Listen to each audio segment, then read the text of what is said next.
నమస్తే. ఎంతగానో ఎదురు చూస్తున్నటువంటి దేవరా పార్ట్ 1 అతి త్వరలో రిలీజ్ కాబోతుంది. అయితే సైఫ్ అలీ ఖాన్ గారి బర్త్డే సందర్భంగా క్యారెక్టర్ని రిలీజ్ చేశారు దేవరా టీం. మొత్తానికి ఆ లుక్స్ ఎలా ఉన్నాయి, బైరా భయపెట్టాడా లేదా అనే దానిపైన మనతో పాటు సీనియర్ జర్నలిస్ట్ హేమసుందర్ గారు ఉన్నారు. వారిని అడిగి తెలుసుకుందాం.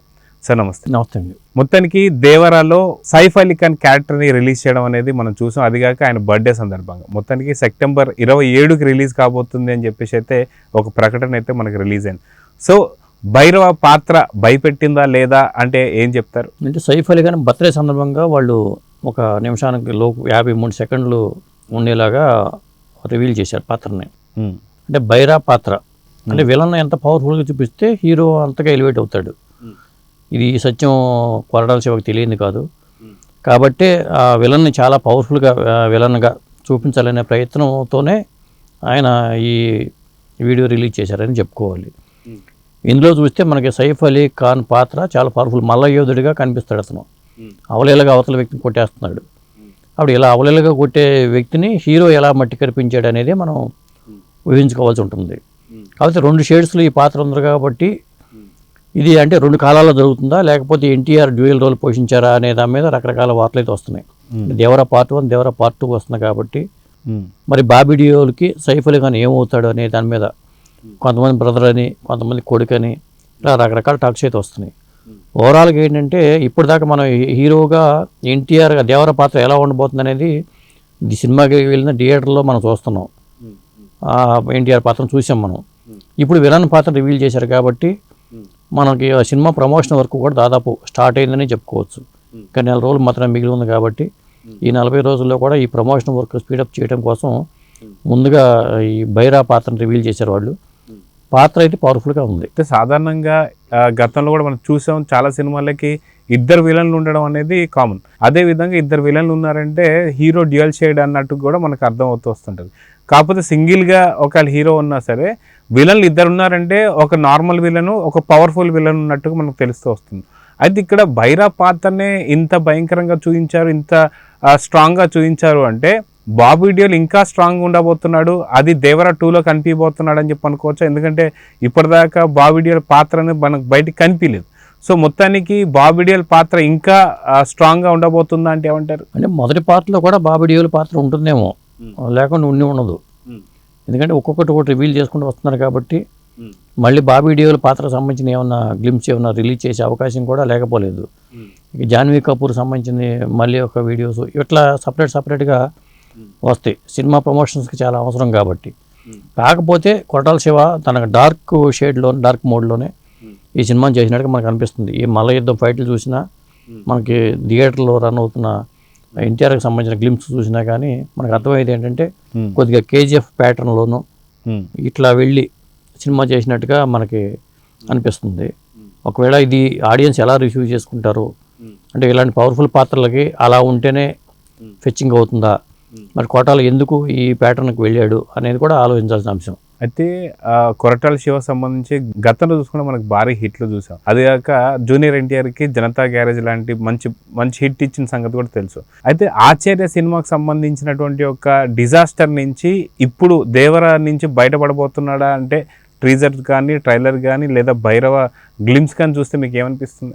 సాధారణంగా ఆచార్య ఒక చేదు అనుభవం కొరటాల శివకి. ఎందుకంటే ఆయన రైటర్గా మంచి రైటర్ అంతకుముందు, ఆ తర్వాత మంచి డైరెక్టర్గా పేరు తీసుకున్నాడు. మరి మహేష్ శ్రీమంతుడు కానీ ఇవి సినిమాలు చూసుకున్నప్పుడు కూడా తన మార్కు తన స్టైల్ అనేది మనకు తెలుసు. కాకపోతే ఆచార్య అనేది మెగాస్టార్ చిరంజీవితో ఒక చేదు అనుభవాన్ని ఇచ్చింది. ఆ తర్వాత ఎవరికైనా కసి ఉంటుంది, మళ్ళీ నన్ను ప్రూవ్ చేసుకోవాలి అనే తపన అందరికీ ఉంటుంది. కాబట్టి తన ఎఫర్ట్స్ అన్నీ కూడా నెక్స్ట్ ప్రాజెక్ట్ని పెడతాడు. అసలు ఆచార్య సినిమా ఫెయిల్ అయినప్పుడు జూనియర్ ఎన్టీఆర్తో సినిమా ఉంటుందా లేదా అని చర్చలు కూడా సాగినాయి. దాన్ని పటాపనులు చేస్తూ జూనియర్ ఎన్టీఆర్ మళ్ళీ కొరటాలతో మాట ఇచ్చాడు కాబట్టి కొరటాలకే సినిమా చేయడం జరిగింది. కొరటాలతో సినిమా చేయలేము అనుకున్న టాక్స్ కూడా బయట వచ్చినాయి, వార్తలు కూడా వచ్చినాయి. కానీ ఈ ప్రాజెక్ట్ పట్టాలెక్కింది. మనకు చూసుకున్నప్పుడు విజువల్ చూసినప్పుడు కానీ లేకపోతే సినిమా 2 పార్ట్లుగా వస్తుంది కాబట్టి ఖచ్చితంగా దేవరా మీద మంచి అంచనాలే ఉన్నాయి. ఒక జూనియర్ ఎన్టీఆర్ కూడా ఇది మంచి హిట్ సినిమా కాబోతుంది. అలాగే కొరటాలకు కూడా తనకు ఏదైతే ఒక బ్యాడ్ పడిందో ఆచార్య డైరెక్టర్ అనేది, ఆచార్య సినిమా అనేది ఒక చేదు అనుభవం కాబట్టి దాని నుంచి బయటపడటం కోసం కూడా Koratala powerful dialogues powerful screen ప్లేతో ఈ సినిమాని తీసుకొచ్చే అవకాశాలు మెండుగా ఉన్నాయి. సో మొత్తానికి గతంలో చూసుకుంటే కొరటాల శివ గారికి సంబంధించి మంచి మంచి హిట్లు వచ్చాయి. ఇప్పుడు ఆచార్య తర్వాత ఈ మూవీ రాబోతుంది. ఆచార్య ఏమన్నా ఇంపాక్ట్ దీని మీద దేవర మీద చూపిస్తుందా అంటే ఏం చెప్తారు? అంటే ప్యాడింగ్, బలమైన ప్యాడింగ్ ఉంది. ముఖ్యంగా కొరటాల అనే అంశాన్ని చూడరు, పక్కన పెడతారు. జూనియర్ ఎన్టీఆర్ సినిమాగానే దీనికి ఒక పేరు ఉంటుంది. దాంతోపాటు ఫస్ట్ టైం మరి శ్రీదేవి కూతురు జాన్వీ కపూర్ ఇందులో హీరోయిన్గా చూడబోతున్నారు. ఈ అంశాలతో పాటు మరి ఆదిపురుషుల విలన్గా రావణాసురుడిగా చేసిన సైఫ్ అలీ ఖాన్ ఇందులో మెయిన్ విలన్గా కనిపించబోతున్నాడని అర్థమైపోయింది. బైరా పాత్ర దేవరా టైటిల్లో ఎంత వెయిటేజ్ ఉందో బైరా పాత్రలో కూడా అంతే వెయిట్ ఉంది. మరి బాబీ డియోల్ పాత్ర కానీ ఇంకా ప్యాడింగ్ ఆర్టిస్టులు ఎవరెవరు ఉన్నారు ఏంటి, ఒక పాన్ ఇండియా సినిమాగా దీన్ని చేయబోతున్నారు కాబట్టి కొరటాల కూడా ఫస్ట్ పాన్ ఇండియా సినిమా అనుకోవాలి దీన్ని. ఎందుకంటే అంతకుముందు సినిమాలు ఏవి పాన్ ఇండియా సినిమా దాంట్లో రాలేదు ఆయన. ఇప్పుడు ఆ విధంగా కూడా తన మార్కెట్ పెంచుకునే ప్రయత్నాన్ని కొరటాలు చేయబోతున్నాడని చెప్పుకోవచ్చు. ఖచ్చితంగా ఒక భారీ అంచనాల నడుమ ఈ దేవరా రాబోతుంది. జనరల్గా అయితే ఈ పాటికి సినిమా రిలీజ్ అవ్వాలి, కానీ ఫస్ట్ ఏంటంటే అక్టోబర్ 10 అనుకున్నారు. ఆ తర్వాత అక్టోబర్ 10కి ఉన్న సినిమాలు పెరగడం కానీ ఈ వర్క్ కూడా అయిపోయింది కాబట్టి ఈ సినిమా కొద్దిగా డేట్ ముందుకు జరుపుకొని సెప్టెంబర్ 27కే వీళ్ళు రాబోతున్నారు. సో ఇప్పటిదాకా చూసుకుంటే గతంలో కొరటాల శివ సంబంధించి చాలా క్లాస్ మూవీస్ కానీ ఇలాంటివన్నీ తీస్తూ వచ్చారు. అయితే ఇప్పుడు ఫస్ట్ టైం డార్క్ మోడ్ సినిమాల పైన తను దృష్టి పెట్టారనుకోవచ్చు. ఎందుకంటే ఇప్పుడు అంతా కూడా డార్క్ మోడ్ సినిమాకి సంబంధించిన మాత్రం హవా కొనసాగుతుందని చెప్పుకోవచ్చు. కేజీఎఫ్ కావచ్చు, అటుపక్క సలార్ కావచ్చు, ఇలా అన్నీ కూడా డార్క్ మోడ్ సినిమాసే. సో డార్క్ మోడ్ సినిమాస్లో సక్సెస్ అవుతాడా లేదా అంటే ఏం చెప్తారు? అంటే సినిమాలో విషయం ఉంటే ఎట్లా తీసినా సక్సెస్ అవుతుందండి. అలా ఆడిన సినిమాలో ఉన్నాయి, ఇట్లా తీసి ఆడిన సినిమాలో ఉన్నాయి.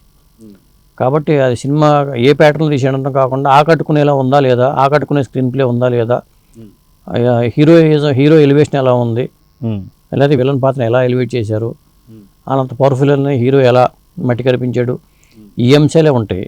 దానికి తగ్గట్టుగా రీ రికార్డింగ్, దీనికి అనిరుద్ధ్ రవిచంద్రన్ రీ రికార్డింగ్ కాబట్టి మనకి బైరా గ్లిమ్స్ చూసినా, అంతకుముందు జూనియర్ ఎన్టీఆర్ సంబంధించిన గ్లిమ్స్ చూసినా కానీ రీ రికార్డింగ్ పరంగా కూడా మంచి రీ రికార్డింగ్ అనేది అర్థమైపోతుంది.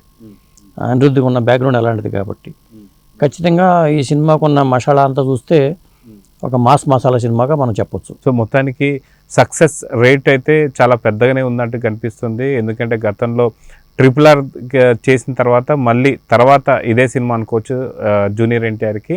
కాకపోతే ఆచార్య నుంచి ఖచ్చితంగా కొరటాల శివ బయటపడిపోతున్నాడా లేదా అంటే మటుకు ఖచ్చితంగా ఇప్పటివరకు చూసిన ట్రైలర్స్లో బయటపడుతున్నాడు అనిపిస్తుంది. మొత్తానికి ఓవరాల్గా చూస్తే మీ అంచనా ఏంటి అంటే ఏం చెప్తారు? అంటే కొరటాల మంచి రైటర్ అండి, అలాగే మంచి డైరెక్టర్గా కూడా ప్రూవ్ చేసుకున్నాడు. ఇక ఆచార్య ఫెయిల్యూర్కి రకరకాల కారణాలు కావచ్చు, అది మనం చెప్పలేము. కొన్ని సందర్భాలు రామ్ చరణ్, చిరంజీవి గారు ఉన్నా కానీ అది ఎందుకు ఫెయిల్ అయింది ఎవరో ప్రతి డైరెక్టర్ సక్సెస్ ఇవ్వాలని లేదు, అన్ని సినిమా సక్సెస్ అవ్వాలని లేదు, అందులో రాజమౌళిలాగా అనుకోవడానికి కూడా లేదు. కొన్ని సందర్భాలు అలా జరుగుతూ ఉంటాయి. కాబట్టి అదొక చేదు అనుభవంగా మార్చుకుని దాంట్లోంచి కొంత పాఠాలు నేర్చుకుంటారు, మళ్ళీ తనకన్నా ముందుకెళ్ళే ప్రయత్నం చేస్తారు. ఇది పోటీ ప్రపంచం కాబట్టి ఏమాత్రం తప్పుటడుగు వేసినా వెనకడుగేస్తారు. పైగా దేవర 2 పార్ట్లుగా వస్తుందని ముందే చెప్పారు కాబట్టి దేవర సక్సెస్ కాకపోతే మళ్ళీ 2 సెకండ్ పార్ట్ మీద అనుమానాలు పడతాయి.